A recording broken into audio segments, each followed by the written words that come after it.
Kugira amabere mato, mu nda zeru n'ikibuno kinini ni ibintu biba ku mitima y'abagore ndetse n'abakobwa benshi.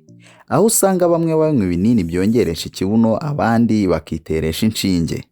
Yewe hari n'abishyura akayabo muri gym kugira ngo bakunde batere uko babyifuza ndetse barusheho gukurura abasore n'abagabo batandukanye. Ushobora kwibaza impamvu ibitera kuko uretse no mu Rwanda usanga no hanze yarwo, urugero nko muri Amerika hari ibyamamare bivugwa ko byiyongeresheje ikibuno. Uwa mbere ni Cardi B, uwa kabiri ni Minaj, Iggy Azalea, Kim Kardashian, Kylie Jenner, Khloe Kardashian ndetse n'abandi batandukanye. Gumana natwe turaza no kubasobanurira kubifuza uko babigenza kugira ngo nabo bakunde bagire ikibuno kinini. Niba utarakanda subscribe kuri YouTube channel yacu, aka niko kanya keza kugira ngo n'ibindi biganiro ndetse n'ibyegeranyo tubagezaho ntibizajye bigucika. Abakobwa bamwe babakurikira ku mbuga nkoranyambaga iyo babonye ukuntu bajegeza isi bafite ibihumbi by'abantu babakurikirana, bumva bashatse kumera nkabo, bagakora ibishoboka byose ngo bagire ikibuno kinini. Ari naho usanga hari abanyweye ibinini, abiteresha inshinge, abandi bakajya muri gym, mbega ugasanga gym yarahindutse nk'akazi kabo gahoraho ka buri munsi. Erega ibyo ntago ari iby'imahanga gusa, kuko n'ejo bundi mu Rwanda muri Kicukiro hari aho abagore n'abakobwa bari barayotse bashaka kongeresha ikibuno, bigaragaza ko urukundo rwacyo rutari urw'imahanga gusa, ahubwo nahe iwacu agatima karehareha. Uretse abakobwa babikunda, ngo n'abahungu nabo babikunda kurushaho. Ari nayo mpamvu benshi bifuza kugira ikibuno kinini kugira ngo bagire umubiri ukurura abahungu ndetse n'abagabo batandukanye. Kenshi uzasanga amafoto y'abakobwa batari bake ku mbuga nkoranyambaga bifotoje basa nk'abakerekana. Yaba afite ikibuno kinini cyangwa afite gito, akora ku buryo kigaragara mu ifoto kikaza ari kinini. Mu bushakashatsi bwakorewe muri kaminuza ya Texas muri Austin ku bagabo 100 bari hagati y'imyaka 17 na 34, bwagaragaje ko abagabo bakunda abakobwa bafite umugongo muto wihese kuri dogere 45 kuvaho urangirira kugeza ku kibuno.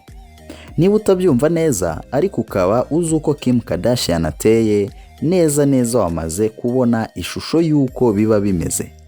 Daily Mail yo ivuga ko abakobwa bakiri bato babaye imbata yo kugira ikibuno kinini.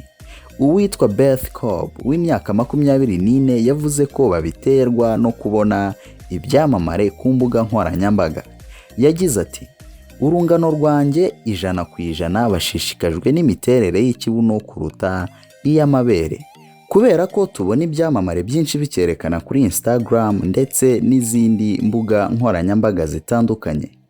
Ikinyamakuru TMR blog kivuga ko impamvu abakobwa bakunda kugira ikibuno kinini ari ukubera ko bigaragara neza ndetse bikurura abagabo. Bifasha umukobwa mu gihe atwite kutagira imvune kuko ikibuno kimufasha kutaremererwa n'inda ndetse n'ibindi bitandukanye. Icyo abahanga bavuga ku bakobwa bafite ikibuno kinini. Mu bushakashatsi bwakozwe na sosiyete yitwa Elsevier yo mu Buholandi mu mwaka w'ibihumbi 2008, bwagaragaje ko abakobwa bafite ikibuno kinini bagira ubwenge bwinshi kuruta abafite ikibuno gitoya.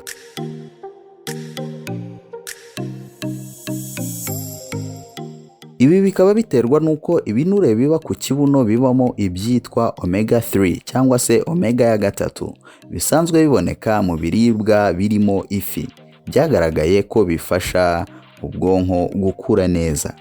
Abakobwa bafite ikibuno kinini baba bafite amahirwe yo kutarwara indwara z'umutima n'umwijima nk'uko ubushakashatsi bwakozwe na Cell Metabolism bubivuga.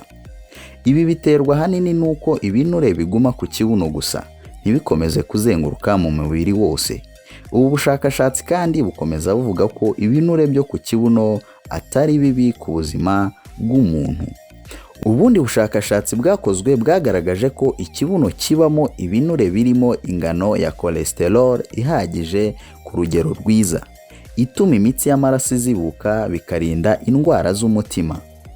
Abahanga mu bya siyanse bo muri kaminuza ya Harvard bo bagaragaje ko ubwoko bw'ibinure biba ku kibuno bigabanya ingaruka zo kurwara diyabete yo mu bwoko bwa kabiri, kubera ko ibyo binure biba munsi y'uruhu byongera imikorere myiza y'umusemburo wa insuline wifashishwa mu kugena isukari umubiri ukeneye. Noneho dore icyo wakora kugira ngo ugire ikibuno kinini.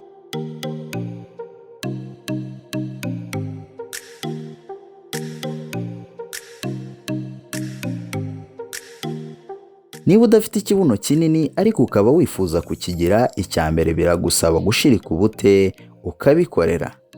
Insaf Ouad, umutoza ukomeye wa siporo mu Bufaransa, afite umwihariko wo gutoza abakobwa bashaka kugira ikibuno kinini. Avuga ko abakobwa bakora imyitozo yahimbwe n'umutoza witwa Gadi y'iminota 15 byibuze, ukabikora gatatu mu cyumweru. Iyi myitozo irimo gukora ibyitwa squats 20 zikorwa uhagarara, ukongera ugasa nk'uwicara ariko ntugere hasi, ariko ukicara ushyize ikibuno inyuma, ukabikora inshuro 20. Bakongera bagakora squats 10 basimbuka, aho guhagarara ukongera ukicara, ahubwo aho urasimbuka ukicara nka kwa kundi twavuze haruguru, ukabikora inshuro 10.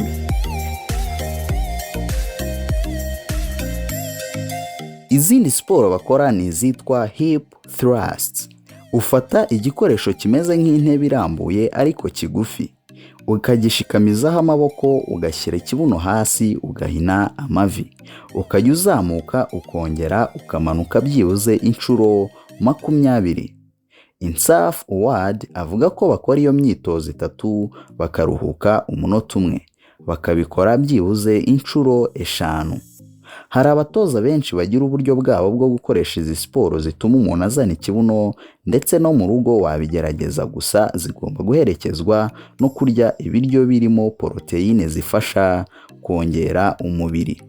Ushaka kumenya byinshi ku byerekeye indyo na siporo wakora kugira ngo ugire ikibuno kinini, wasoma igitabo cyitwa Grossir les fesses cya Natasha JC, cyangwa se ukazasoma icyitwa Fesse Bombe cy'umufaransa witwa Valérie Orsoni, kizasohoka tariki ya 11 Werurwe uyu mwaka turimo w'ibihumbi 2021 kuri Amazon.